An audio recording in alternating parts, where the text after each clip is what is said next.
እንዲህ በአራት ነጥብ ሊዘጋ ምዕራፉ እግዚአብሔር ሊያሸንፍ የሱ ሆኖ ሰልፎ መልካም ለመናገር አፉ ባይታደል ይህን እስኪያይ ጠላት ምናለ ዝም ቢል ይህን እስኪያይ ጠላት ምናለ ዝም ቢል እንዲህ በአራት ነጥብ ሊዘጋ ምዕራፉ እግዚአብሔር ሊያሸንፍ የሱ ሆኖ ሰልፉ መልካም ለመናገር አፉ ባይታደል ይህን እስኪያይ ጠላት ምናለ ዝም ቢል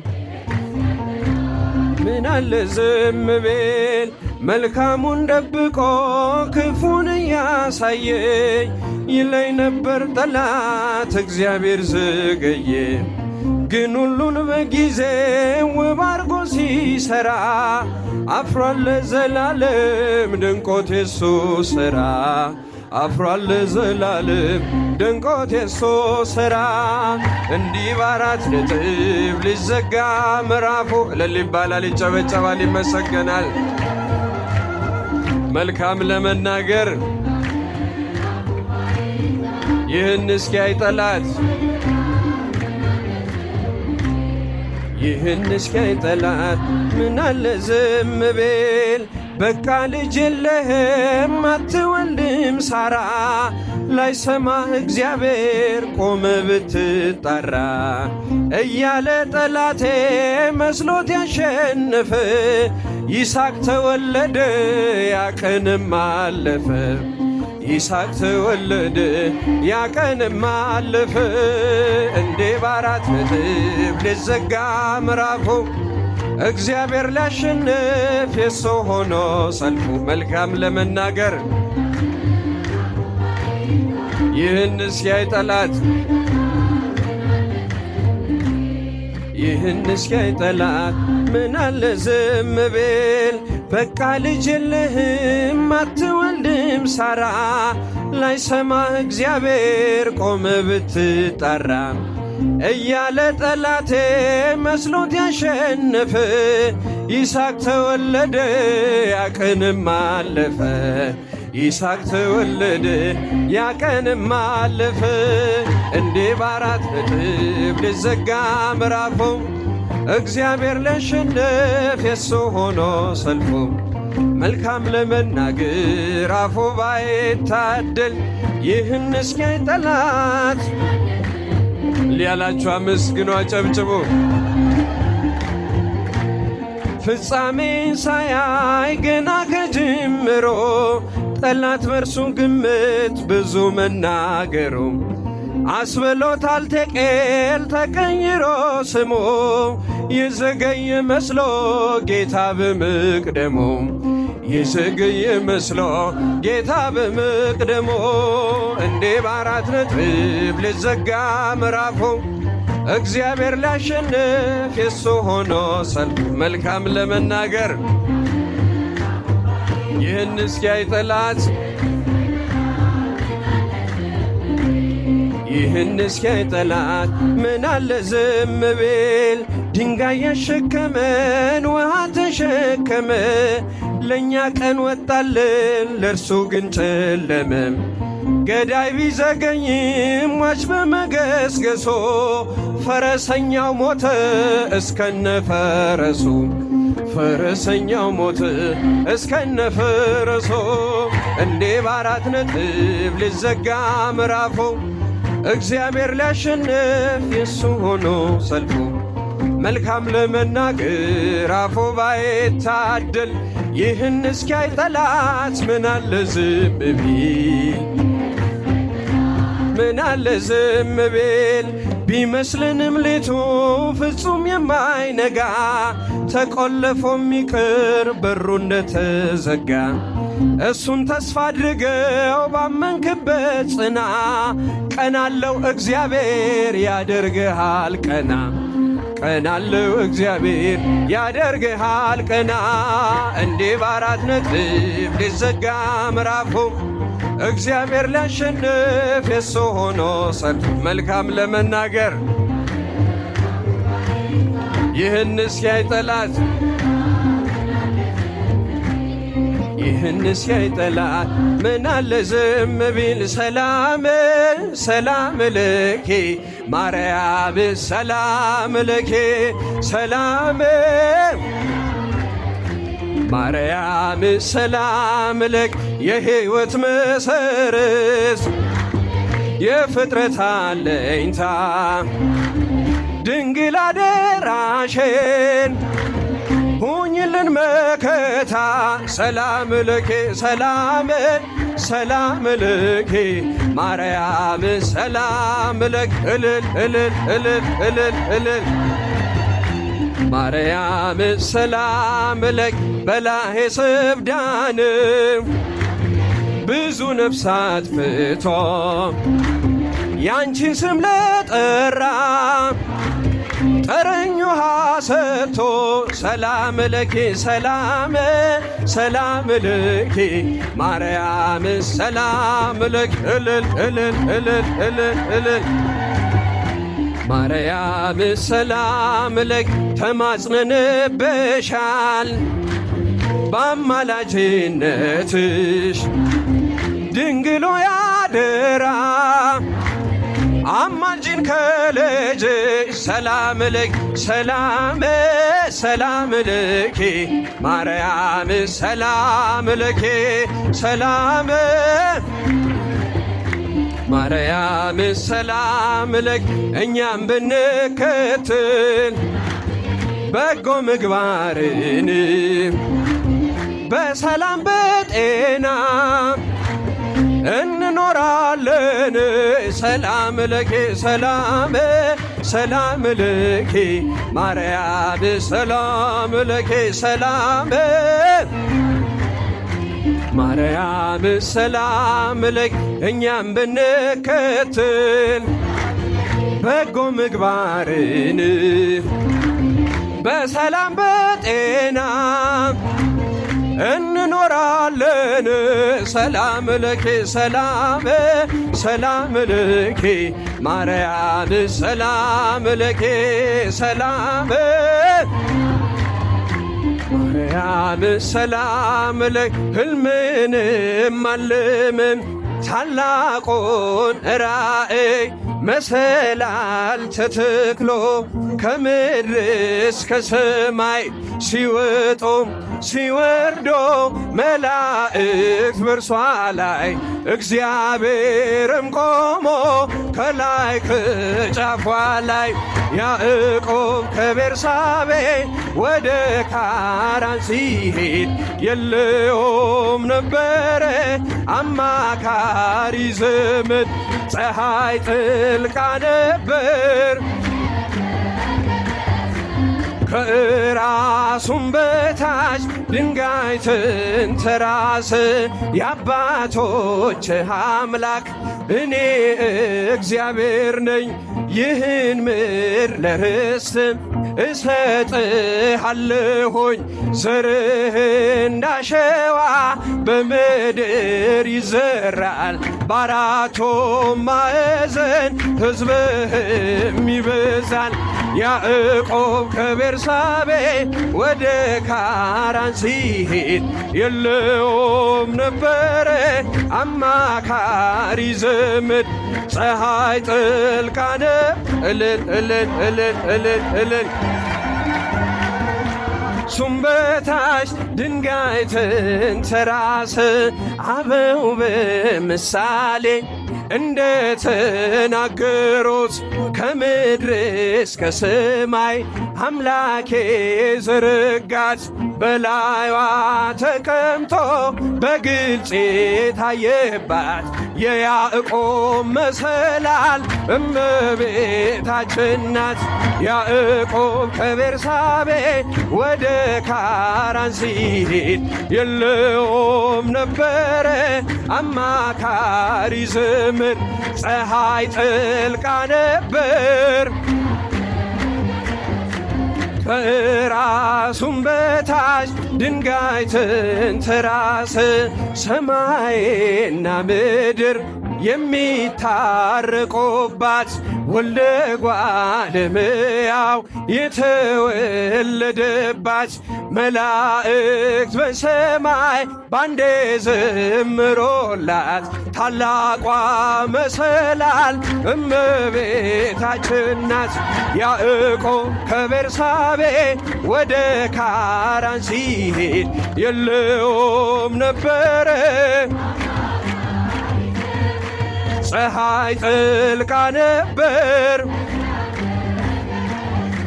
ከራሱም በታች ድንጋይ ተንተራሰ እንዘ ይብሉ ወይዜም ድገሙት። አሁንም ማግኘት ማንም ፈልጎ ማግኘት ማንም ፈልጎ ማግኘት ማንን ነው የምንፈልገው? ማንን ነው የምናገኘው? ከማን ጋር ነው የምንኖረው? ማን የሚፈልገን? ማን የሚያኖረን? ራሱን የገለጠልን እንድንፈልገውም የምንፈልግበትን መንገድ አቅጣጫውን የጠቆመን ያሳየን አቅጣጫውን መንገዱም ራሱ የሆነ አምላካችን ቅዱስ እግዚአብሔር ስለማይነገር ስጦታው ስሙ ለዘላለም የተመሰገነ ይሁን። የትምህርታችን ርዕስ ይህ ነው፣ እግዚአብሔርን ፈልጎ ማግኘት።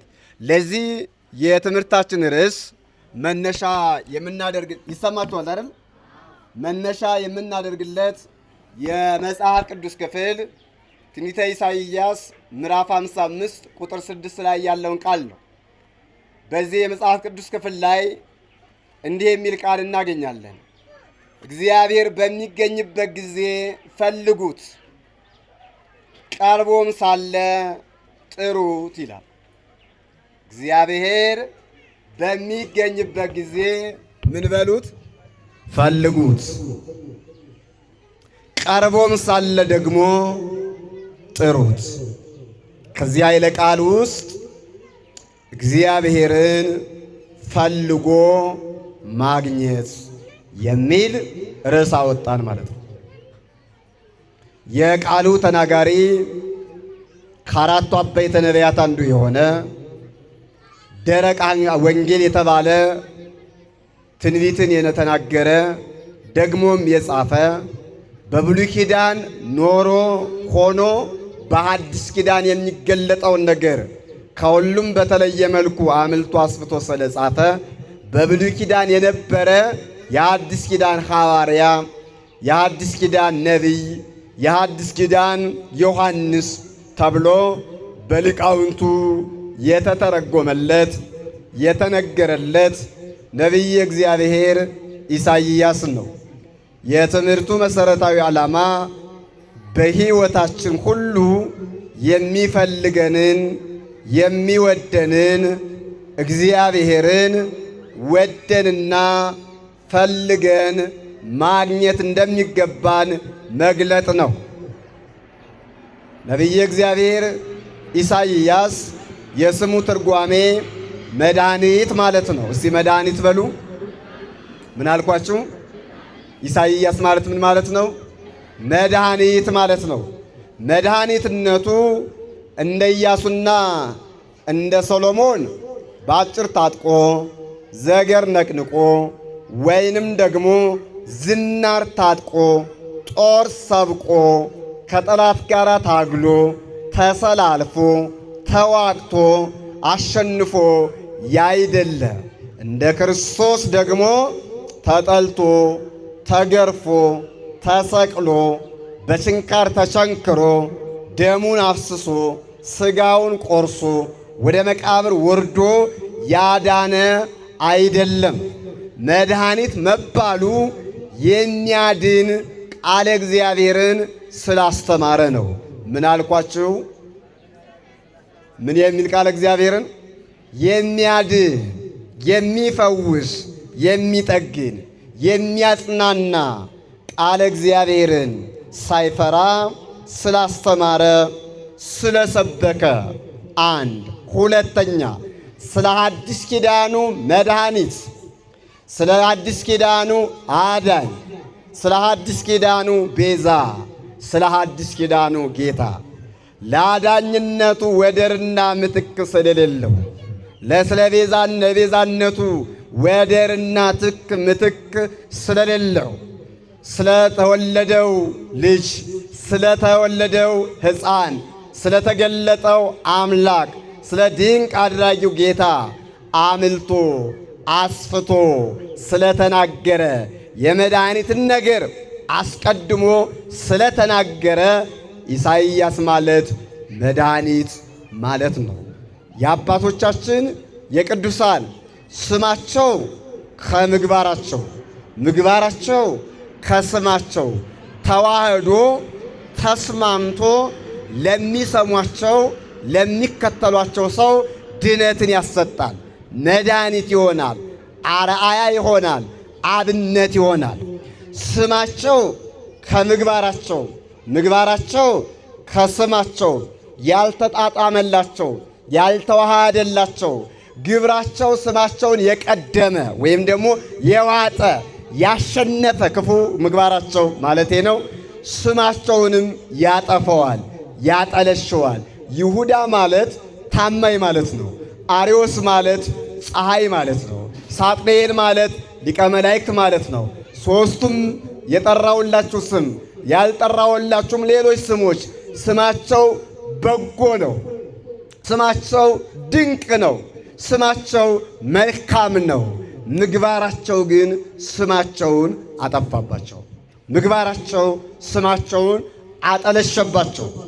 ክርስቲያን ተብለን በጎ ስም ይዘን በጎ ስም ተሸክመን በጎ ልብስ ለብሰን ምግባራችን ካላማረ በስም እንደማይጸደቅ ልናውቅ ይገባል። ታዲያ ነቢየ እግዚአብሔር ኢሳይያስ ስሙ ከምግባሩ ጋር የተዋሃደለት መድኃኒት የተባለው ይህ ነቢይ ከአራቱ ነቢያት አንዱ አበይት ነቢያት ታላላቅ ነቢያት አንዱ ነው። የኖረው ከክርስቶስ ልደት በፊት በ780 እስከ 680 ባለው ዓመተ ዓለም ገደማ የኖረ ዘመን ነው። ወደ ላይ ከፍ ተደርጎ ሲጠራ ሲቆጠር ደግሞ ወደ 4300 ዓመተ ዓለም ገደማ የነበረ ነቢይ ነው። ይህ ነቢይ እግዚአብሔር ለእስራኤል ትንቢትን እንዲናገር እንዲያስተምራቸው ከጥፋት እንዲመለሱ ከኃጢአት እንዲመለሱ እግዚአብሔር ይቅር እንደሚላቸው እንደሚቤዣቸውም በአዲስ ኪዳንም ስለሚገለጠው አስፍቶ አምልቶ የተናገረ ነው። በተለይ ለእስራኤል 3 ነገሮችን መሰረት አድርጎ ያስተምራል። ስንት ነገሮችን አልኳችሁ? 3 ነገሮችን። የመጀመሪያው ከግብፅ በታላላቅ ታምራት ያወጣቸው እግዚአብሔርን በሲና ተራራ ላይ ደግሞ የተራራውን ጫፍ በመለኮታዊ የእሳት ማረሻ እያረሰ የሚያስደነግጥና ግሩም የሆነውን ድምፁን እያሰማ በሊቀ ነቢያት በሙሴ አማካኝነት የሰጠውን የሰራውን ሕግ ቢጠብቁ ከጠላቶቻቸው እንደሚጠብቃቸው እንደሚያድናቸው በሃይማኖት በምግባር በሕግ ቢፈልጉት እግዚአብሔር ቅርብ እንደሆነ እንዲያውቁ አስተማራቸው። ይሄ መጀመሪያው ነው። ነቢዩ ኢሳይያስ አስተማረው። እግዚአብሔር ሕጉን ቢጠብቁ እንደሚጠብቃቸው ቢፈልጉት እንደሚያገኙት ድምፁን እንደሚያሰማቸው ከጠላት ሁሉ እንደሚታደጋቸው አስተማራቸው። ሁለተኛ ባይጠብቁ ሕጉን እንደ ትእዛዙ ባይኖሩ እርሱም ባይፈልጉ ደግሞ በጠላት እጅ እንደሚጥላቸው ወይንም ለጠላት አሳልፎ እንደሚሰጣቸው ነገራቸው፣ አስተማራቸው። በሦስተኛ ደረጃ ንስሐ ቢገቡ ምን ቢገቡ? ንስሐ ቢገቡ የቀድሞ በጎነታቸው ትዝ ብሏቸው የእግዚአብሔር ቸርነት ትዝ ብሏቸው በመካከል ደግሞ እንደ ማነቆ የገባው ተመልከቱ።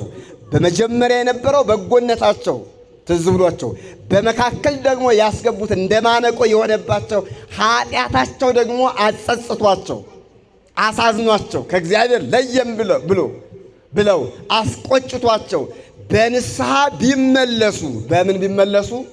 በንስሐ ቢመለሱ ከጠላት ምርኮ ማርኮ ወደ ሀገራቸው እንደሚመልሳቸው በሀገራቸው እንደሚያከብራቸው ቤተ መቅደስ እንደሚያሳንጽላቸው መሥዋዕተ ኦሪትን በነቢያት በካህናት አማካይነት እንዲሰዋ አድርጎ በመሥዋዕቱ አማካይነት ይቅር እንደሚላቸው ዝናብን ለምድር በረከት ትሰጥ ዘንድ እንደሚያወርድላቸው የምድርንም በረከት እንዲሁ እንደሚመግባቸው ይቅር እንደሚላቸው አስተማራቸው። እነሱም ይህንን ተግባራዊ ያደረጉ። ታዲያ ይህ ታላቅ ሰው ታላቅ ነቢይ እግዚአብሔርን መፈለግና ማግኘት እንዳለብን አስቀድሞ ለእስራኤል ዘሥጋ ለፍጻሜው ግን ዛሬ ላለን እስራኤል ዘነፍስ ታላቅ ቃልን ይናገራል። እንዲህ ብሎ እግዚአብሔር በሚገኝበት ጊዜ ፈልጉት። እግዚአብሔርን በሚገኝበት ጊዜ ፈልጉት። እንደነ አብርሃም፣ እንደነ ይስሐቅ፣ እንደነ ያዕቆብ ፈልጉት። መፈለግም ብቻ አይደለም፣ በምህረት ቀርቧችሁ ሳለ፣ በቸርነት ቀርቧችሁ ሳለ፣ በይቅርታ ቀርቧችሁ ሳለ ጥሩት፣ እርሱም ይሰማችኋል፣ ታገኙታላችሁ ይላል። ክርስቲያኖች የክርስትና መንገድ የክርስትና ሕይወት የተግባር ሕይወት እንደመሆኑ መጠን የሕይወት መንገድ እንደመሆኑ መጠን ዓላማው እግዚአብሔርን ፈልጎ ማግኘት ነው። ይህን በደንብ ያዙልን። ዓላማው እግዚአብሔርን ፈልጎ ከእግዚአብሔር ጋር ተጣብቆ እግዚአብሔርን ለብሶ እግዚአብሔርን ተጫምቶ እግዚአብሔርን ታጥቆ እግዚአብሔርን እንደ ወርቅ እንደ ዕንቁ ቁር በራስ ላይ ደፍቶ መኖር ነው የክርስትና ትልቁ ዓላማው። የቅዳሴው ዓላማው፣ የስብከቱ ዓላማ፣ የማህሌቱ ዓላማ፣ የዝማሬው ዓላማ፣ የሰዓታቱ ዓላማ፣ የጾሙ፣ የጸሎቱ፣ የቅድስናው፣ የሌላው በሙሉ ዓላማ ተጠቅልሎ ተደምሮ አንድ ነው። እርሱም እግዚአብሔርን ማግኘት ነው። ማንም ማግኘት እግዚአብሔርን ማግኘት ደግሞ ከስጦታ በላይ ስጦታ ነው። ከጸጋም በላይ ጸጋ ነው። ክርስቲያኖች ከሀብትም በላይ ሀብት ነው።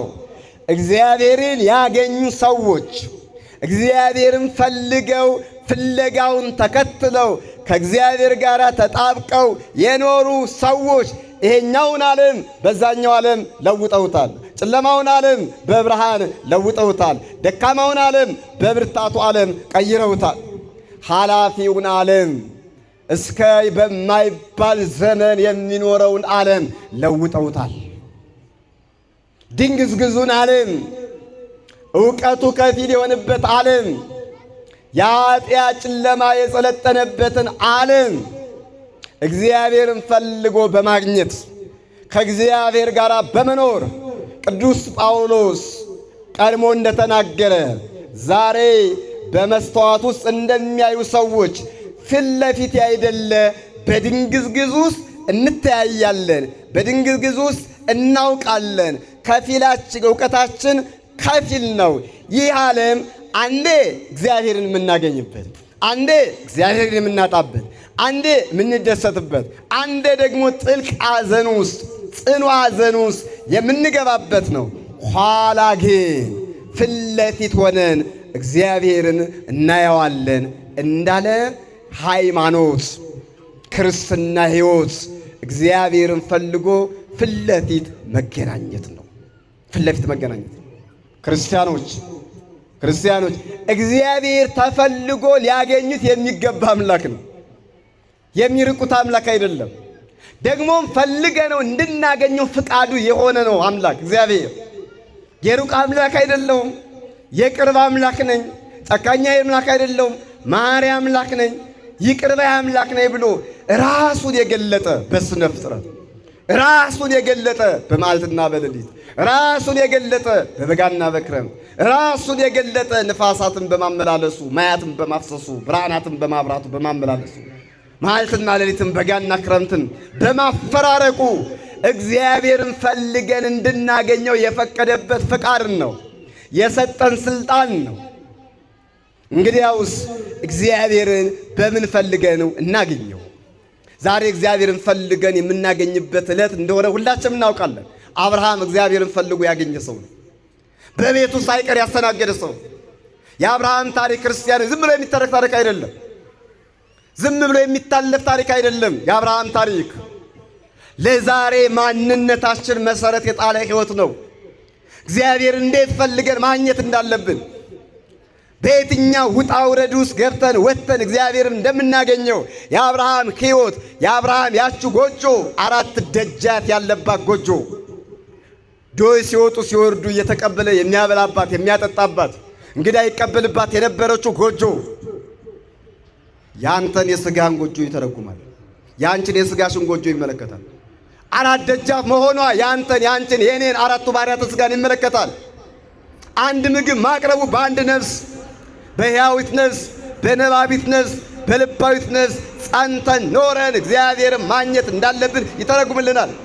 የአብርሃም ጎጆ ዝም ብሎ የሚታለፍ ጎጆ አይደለም። ክርስቲያኖች በቃ ዛሬ ሥላሴ አብርሃም ቤት ተገኙ በቃ ብለን የምናልፈው ታሪክ አይደለም። ሥላሴ በአብርሃም ጎጆ ተገኝተው ባረኩለት ብለን ታሪኩን ተርከን የምናልፍለት ታሪክ አይደለም። ክርስቲያኖች እንዲህ አይደለም።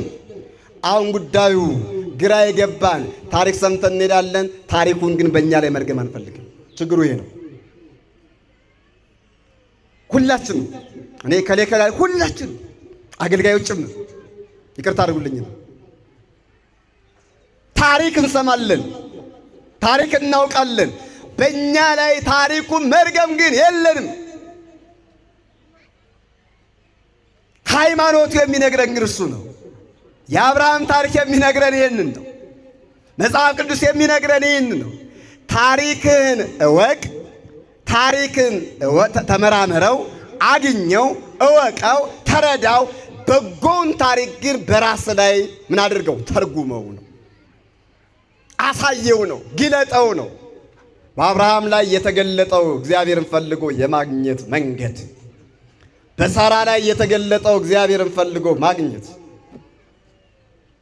በዛች በጎጆ እግዚአብሔር የተገኘበት ምስጢር፣ እኛም እንዲሁ እግዚአብሔርን ፈልገን ከእግዚአብሔር ጋር እንድንኖር ፍለጋውን እንድንከተል ከእሱ ጋር እንድንጣበቅ ከእርሱ እንዳንለይ የእርሱ ወዳጆች እንድንሆን በእኛ ላይ እንዲነግስ የእሱ ልጆች እንድንሆን ልቦናችን፣ ሰውነታችን፣ አካላችን፣ ሕሊናችን፣ ልቦናችን፣ ሕያዊት ነፍሳችን እግዚአብሔርን ካገኘች በኋላ የእግዚአብሔር ዙፋን እንድትሆን ነው። ይህ ነው ታሪኩ ክርስቲያኖች፣ ሌላ አይደለም። በእኛ ላይ መተግበር ነው። ታዲያ እግዚአብሔር እንደነ አብርሃም፣ እግዚአብሔር እንደነ ሳራ፣ እግዚአብሔር እንደነ አባቶቻችን እንደነ ያዕቆብ እንደ ሌሎችም አባቶቻችን እንዴት እንፈልገው? በምን ፈልገን እናገኘው? አዎ እግዚአብሔር የሩቅ አምላክ አይደለም። ይሄ አስረግጬ ነው የምነግራችሁ መጽሐፍ ቅዱስ ስለሚል የሩቅ አምላክ የቅርብ አምላክ ነው። ግን የሚፈልጉትን ይሻል እግዚአብሔር፣ የሚመኙትን ይሻል እግዚአብሔር። ለፈለጉት ሰዎች አይሰወርም። ለፈለጉት ሰዎች እግዚአብሔር ራሱን ይገልጣል። በባህሪ ክብሩ ባናየው በግብረ ባህሪው እናየዋለን። አዎ እግዚአብሔርን በባህሪው ያየው የለም። ዮሐንስ ወንጌላዊ እንደነገረ አልቦ ዘርኤው ለእግዚአብሔር ግሙራ እማመ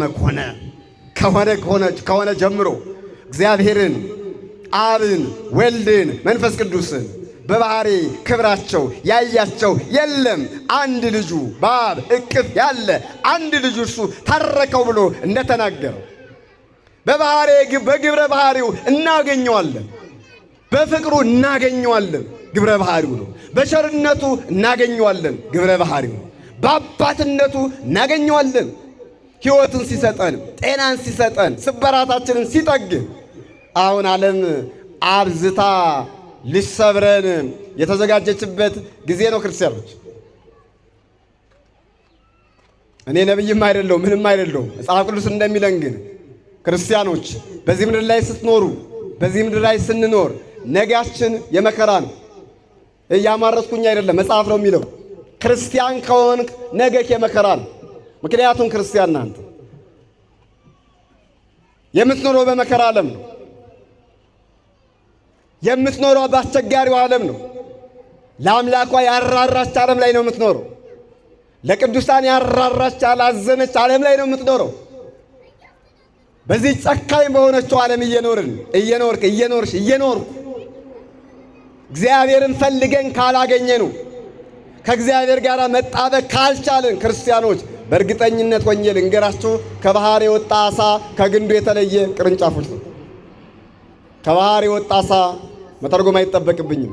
ከግንዱ የተለየም ቅርንጫፍ መተርጎም አይጠበቅብኝም። እግዚአብሔርን በዚህ ዓለም ውስጥ አስቸጋሪ በሆነው ዓለም ውስጥ አስጨናቂ በሆነው ዓለም ውስጥ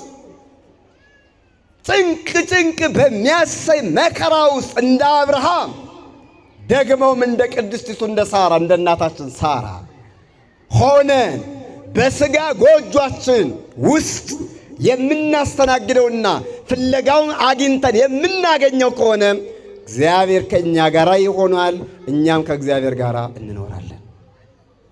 ስለዚህ እግዚአብሔርን ማግኘት ተገቢ ነው። በምን ፈልገን እናገኘው? ሰዓት እንዳልወስድ የመጀመሪያው ክርስቲያኖች እግዚአብሔር የሚገኝበት መንገድ ሃይማኖት ነው። እስቲ ሃይማኖት በሉ፣ ድገሙልኝ። አሁንም ድገሙልኝ። ሃይማኖት ነው።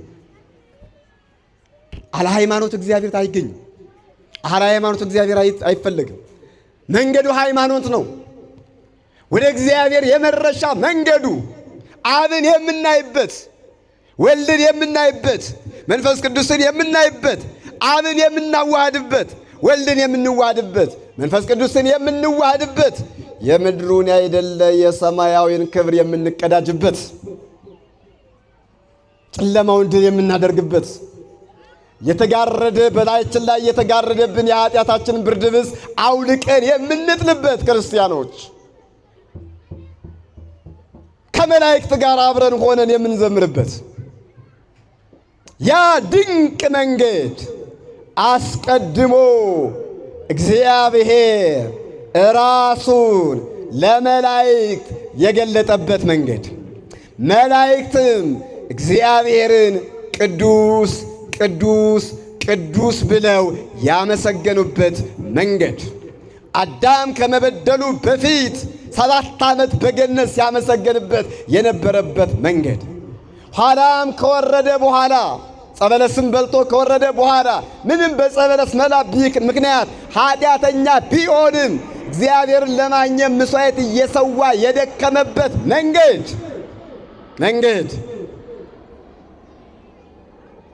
እነ ሴት እነ ሄኖስ እነ ቃይናን ሌሎችም አባቶች እነ ኖህ ከንፍር ውሃ የዳኑበት፣ እነ ሎጥ ከሚያቃጥል እሳት የተሸሸጉበት ያመለጡበት፣ እግዚአብሔርን ያዩበት ያ ድንቅ እግዚአብሔርን ፈልጎ ማግኛ መንገድ ሃይማኖት ነው። ምንድን ነው አልኳችሁ?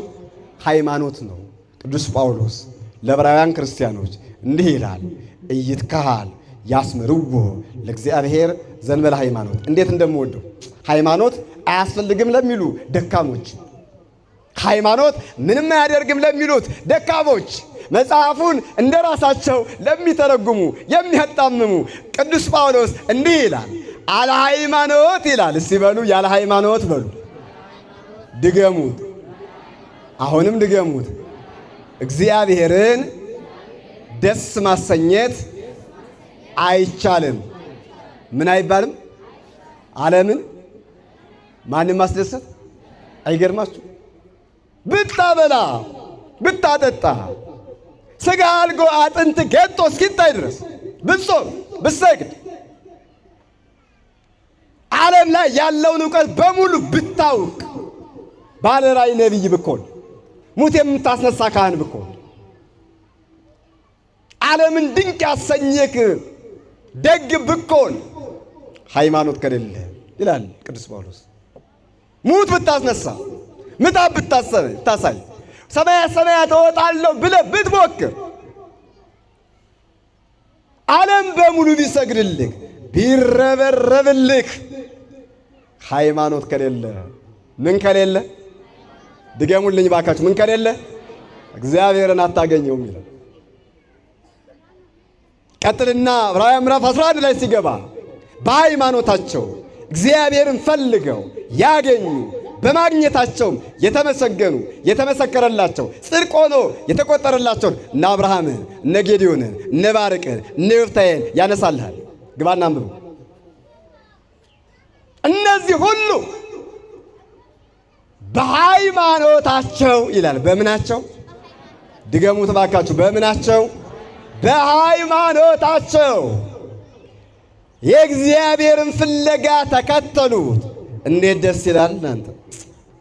እግዚአብሔርን በሃይማኖት ፈልጎ ማግኘት፣ ከዓለም መለየት፣ ከድፍ መንጻት ነው እኮ እናንተ። በሃይማኖት እግዚአብሔርን ፈልጎ ማግኘት። አባታቸው አብርሃምን አስቡት፣ እናታችሁንም ባልቴቷን ግን ደግሞ የሃይማኖት ጽኔት ልብ ያላት ሳራን አስቧት። አብርሃም ዘር ሐረጉን ስንቆጥር ሰዓት ስለሌለ ዘር ሐረጉን መቁጠር ልተውና ጣዖት መምለክ ያነ ጣዖት ነው። ቤተሰቡ በጣዖት አምልኮ የተያዙ ናቸው። እጅ አለው የማያይ፣ እግር አለው የማይራመድ፣ እጅ አለው የማይዳስስ፣ ግን ደግሞ ፍለጋው የሚታወቅ ፍለጋው ማለት በዕለተ ሰሉስ የተፈጠረ እንጨት የተጠረበ እውነተኛውን አምላክ ፈልገን እንዳናገኝ የሚያደርግ በዛ ሕይወት ውስጥ ይኖር የነበረው አብርሃም፣ የቀድሞ አብርሃም ያሁኑ አብርሃም፣ የቀድሞ አበ ውሁዳን ያሁኑ አበ ብዙሃን፣ አብ ወልድ መንፈስ ቅዱስም በድንቅ ሃይማኖቱ የማረከ ክርስቲያኖች፣ ሃይማኖተኛ ሰው እግዚአብሔርን መማረክ ይችላል። እግዚአብሔር ሊማረክ ፍቃደኛ ነው። ሊሸነፍ ፍቃደኛ ነው። ያዕቆብ ታግሎ አሸነፈው እግዚአብሔር። መላለይቱን ሲታገል አደረ። ያዕቆብ እግዚአብሔርን አሸነፈው። በሃይማኖት ያሸነፈ እግዚአብሔር ታውቃላችሁ፣ መዓቱን ሊያመጣ ሊቀስፍ ሲል አንድ ሃይማኖተኛ ሰው ሲያገኝ ስለዛ ሰው ብሎ መዓቱን ይተዋል። ምኑን ይተዋል? በቃ ያ ሃይማኖተኛ ሰው ማረከው ማለት ነው። እንዳይቀስፍ አደረገው ማለት ነው። እና አብርሃም ፍለጋው ጠፍቶበት መንገዱ ጠፍቶበት ይኖር የነበረ ምስኪን ሰው ነው። በረከቱ ይደርብልን። የፈጠረውን አምላኩን ማግኘት ያልቻለ አምላክ ነው ብሎ አባቱ ያሸከመውን ጣዖት ተሸክሞ የሚጓዝ ግን እውነተኛውን አምላኩን ማግኘት ያልቻለ ግን አብርሃም ታሪኩን ላሳጥርና የፀሐይ አምላክ ተገለጥልኝ፣ አንተ እውነተኛ አምላክ ስምህን ልወቀው። እስቲ በሉ በማርያም ስምህን በሉ ልወቀው፣ ልገዛልህም። የአብርሃም ንግግር ነው። የፀሐይ አምላክ ሆይ ተገለጥልኝ፣ እፈልግሃለሁ፣ እንዳገኝህ እርዳኝ፣ እጠራሃለሁ፣ ስማኝ፣ ደግሞ ድምፅህን አሰማኝ። ድምፅህን ልስማውና አንተን ላገኝህና ልገዛልህ አለ ማ አብርሃም። እግዚአብሔርን የሚያገኙ ሰዎች እግዚአብሔርን ያገለግሉታልና ለእግዚአብሔር ይገዙለታልና። አብርሃም በሃይማኖት በእምነት ሆኖ አምላኩን ፈጣሪውን አዳኙን እግዚአብሔርን ፈለገ። ያህዌም ይላል ሊቀ ነቢያት ሙሴ። እግዚአብሔር የሚለው ወደኛ ሲተረጎም ነው ያህዌ የሚለው ሰው። ከኔ ይልቅ የኔታ ሃይማኖት ቴዎሎጂስትም ስለሆኑ በደንብ ያውቁታል። ወደኛ ሲተረጎም ያህዌ የሚለው እግዚአብሔር የሚል ትርጓሜ ይዞ መጥቷል። ያህዌ ለአብርሃም ተገለጠለት ይላል ሊቀ ነቢያት ሙሴ። ማን አልኳቸው? በሉ እንጂ ማን ተገለጠለት? ያህዌ ወይም እግዚአብሔር ለአብርሃም ተገለጠለት፣ ራሱንም ነገረው፣ ራሱን አስተዋወቀው፣ ገለጠለት። አብርሃም አምላኩን አገኘ። ከዛ ውጣ ሲለው እግዚአብሔርን ተከትሎ ወጣ ይላል። ማንን ተከትሎ ወጣ? በቃ እግዚአብሔርን ታገኘ ምን ይፈልጋል? ምን ይፈልጋል? ፈጣሪውን ካገኘ የፈጠረውን አምላክ የሚያኖረውን አምላክ ካገኘ በካራን ምን አለው? ካራን ያለው ኃጢአት ነው። ካራን ያለው ጣዖት ነው። እግዚአብሔር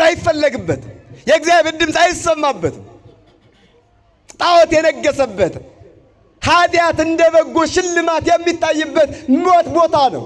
አብርሃም ከዛ ቦታ ወጣ፣ እግዚአብሔርን ፈለገ፣ ፈጣሪውንም አገኘ፣ ለእግዚአብሔር ተገዛለት ይላል። ሙሴ ጸሊም ትዝ ይላችኋል ክርስቲያኖች? ሙሴ ጸሊም ኢትዮጵያዊው ጥቁሩ መነኩሴ እስክንድርያ ግብፅ ሄዶ የመነኮሰው በመጨረሻ ዘመኑ መንኖ በመጽሐፈ መነኮሳት ላይ በመጨረሻው ዘመኑ ኃጢአት ያሳደፈው ማንነቱን አንጽቶ እግዚአብሔርን ልክ እንደ አብርሃም በሃይማኖት ፈልጎ አገኘ ይላል ታሪኩ። በምን ፈልጎ? በሃይማኖት ፈልጎ አገኘው። እስከ መጨረሻም ድረስ አብርሃም ተገለጥልኝ፣ ልወቅቅ፣ ላገልግል ብሎ እንደተናገረ ሙሴ ጸሊምም እንደዚሁ ከክፋቴ ወጥቼ ላግኝህ እባክህ ተገለጥልኝ እፈልጋለሁ ብሎ ፈለገው። አምላኩን በእስክንድርያ በገዳመ አስቄጥስ እግዚአብሔርን አገኘው፣ ለእግዚአብሔር ሲገዛ ኖረ ይላል። ስለዚህ እግዚአብሔርን ፈልጉት በሃይማኖት። በምን እንዲህ ይላል ክርስቶስ ሲያስተምረን የዮሐንስ ወንጌል ምዕራፍ 14 ቁጥር 6 ላይ እኔ መንገድ ነኝ፣ እስቲ በሉ፣ እውነትም ሕይወትም ነኝ። እያችሁ ያ እኔ መንገድ ነኝ ያላት ክርስቶስ ራሱ ሃይማኖት ተብሎ ስለሚተረጎም ሕይወትም ነኝ አለ። ክርስቶስን ፈልገው የሚያገኙ ሰዎች ሕይወት መኖራቸውን ነገረ። በሕይወት እንደሚኖሩ ነገረ። ከኔ በቀር አብን የሚያየው የለም አለ። ምን ማለት ነው? በሃይማኖት ካልኖራችሁ፣ ክርስቶስ ራሱ ሃይማኖት ተብሎ ስለሚተረጎም በሃይማኖት ጸንታችሁ ካልኖራችሁ፣ ካልፈለጋችሁ የባሕርይ አባት አብንም እኔንም የባሕርይ ሕይወቴንም መንፈስ ቅዱስንም አታገኙ። በሃይማኖት ከፈለጋችሁን ግን ታገኙናላችኋል። እዚህ እግዚአብሔርን ፈልገነው እናገኘው ዘንድ መጽሐፍ ይነግረናል። የምናገኘው የመጀመሪያው በምንድነው አልኳችሁ? ክርስቲያኖች ሃይማኖታችሁ ሰልባጅ ጨርቅ አይደለም። ሃይማኖታችሁ እንደ ተራ ነገር አትቁጠሩት። የምትከብሩበት ነው፣ የምትድኑበት ነው፣ የምትጸድቁበት ነው፣ ከክርስቶስ ጋር ፊት ለፊት የምትገናኙበት ነው። ሰው ሃይማኖትን እንደ ተራ ነገር የሚያይ ሰው አለ። ሃይማኖት ተራ ነገር አይደለም፣ የህይወት ጉዳይ ነው። የማግኘትና የዚህን ዓለም ሀብትና ንብረት የማጣት ጉዳይ አይደለም። ሃይማኖት የህይወት ጉዳይ ነው። እስቲ በሉ የምን ጉዳይ ነው? ደግሞ የሚኖርለት መንገድ የሚሞትለት መንገድ ነው። ሰማዕታት ስለ ሃይማኖታቸው ደማቸው ምን አሉ? አፈሰሱ አይደለም? ስለ እግዚአብሔር ስለ ሃይማኖታቸው ደማቸውን አፈሰሱ። መራራ ሞትን ታገሱ። የዚህን ዓለም ምኞት ናቁ። ስለምን? ስለ ሃይማኖት። ስለዚህ ባካችሁ ሃይማኖታችሁን አትድከሙ፣ አትዛሉ። ለሃይማኖታችሁ ትኩረት ስጡ። በሃይማኖታችሁ ተሞሸሩ። በሃይማኖታችን እንክበርበት፣ በሃይማኖታችን እንጽደቅበት። ክርስቲያኖች የቀደሙት የአባቶቻችን መንገድ ይዘናልና ኤርምያስ እንደተናገረው በቀደመችው መንገድ ላይ ቁም ብሎ እንደተናገረ የቀደመችው መንገድ ላይ ቆመናል። አንድ ጊዜ ለቅዱሳን ስለተሰጠችው አባቶቻችን የሞቱላት የተጋደሉላት ሰማዕታት በደማቸው ያጠሯት የለሰኗት በአጥንታቸው ያጠሯት መሰረቷ ግን ክርስቶስ የሆነላት ጉልላቷም እሱ የሆነላት ብርሃኗ እርሱ የሆነላት ሃይማኖታችሁን ጠብቃችሁ ያዙ። ማን እናገኝበታለንና በሃይማኖት እንደ አብርሃም እግዚአብሔር እንድናገኘው በቸርነቱ ይርዳን። ሁለተኛ እግዚአብሔርን ፈልገን የምናገኝበት መንገድ እንደቀደሙት አባቶቻችን የሁለተኛው ምግባር ይባላል። እስቲ ምግባር በሉ። ድገሙልኝ። ምን አልኳችሁ? አሁንም ድገሙልኝ። ምን አልኳችሁ? ሰው የሚጸድቀው ሃይማኖትን ከምግባር ምግባርን ከሃይማኖት አስተባብሮ አስተካክሎ ከያዘ ሃይማኖት ኖሮት ምግባር ከሌለው ምግባር ኖሮት ሃይማኖት ከሌለው ከንቱ ነው።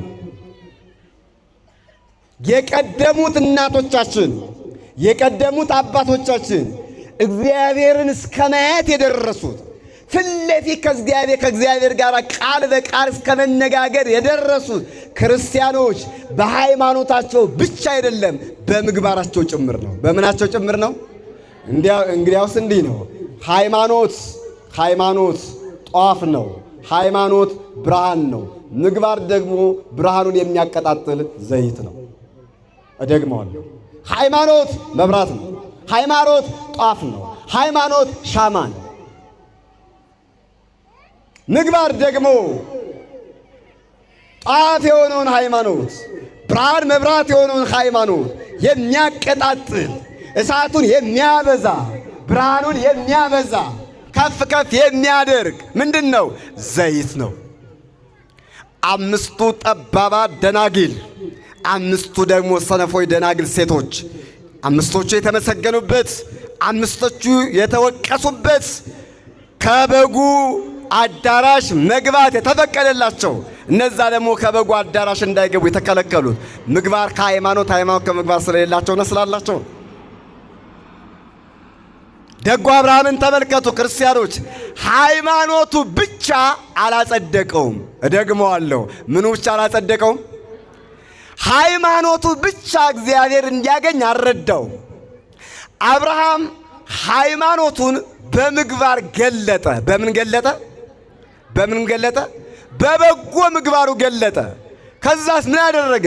የሚወጣውን የሚወርደውን ሃይማኖት፣ ዘር፣ ቋንቋ፣ ቀለም፣ ብሔር፣ ነገድ፣ ቀይ፣ ጥቁር፣ አጭር፣ ወፍራም፣ ደሃ፣ ባለጸጋ ብሎ ሳይመርጥ ደጉ አብርሃም፣ በምግባር የተሞሸረው አብርሃም፣ ሃይማኖቱን በምግባር ዘይት ያቀጣጠለ አብርሃም፣ ሃይማኖቱን በምግባር ችቦ ያቀጣጠለ አብርሃም፣ ሃይማኖቱን በበጎ የምግባር ማሳ ላይ የዘራ ምግባርም ዋጋ የከፈለችው ደጉ አብርሃም ድሆቹን ሁሉ ማብላት ጀመረ።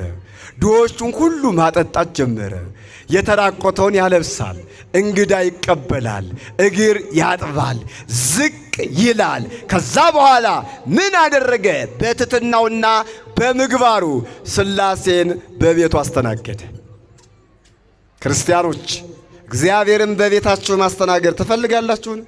እኛ አገልጋዮችም እኛም ጭምር ዘማሪያን፣ ሰባኪያን፣ ዲያቆና፣ ካህናት በቅዳሴያችን በማህሌታችን እኔም ጭምር በስብከታችን በትርጓሜያችን እግዚአብሔር እንዲገኝ እንፈልጋለን።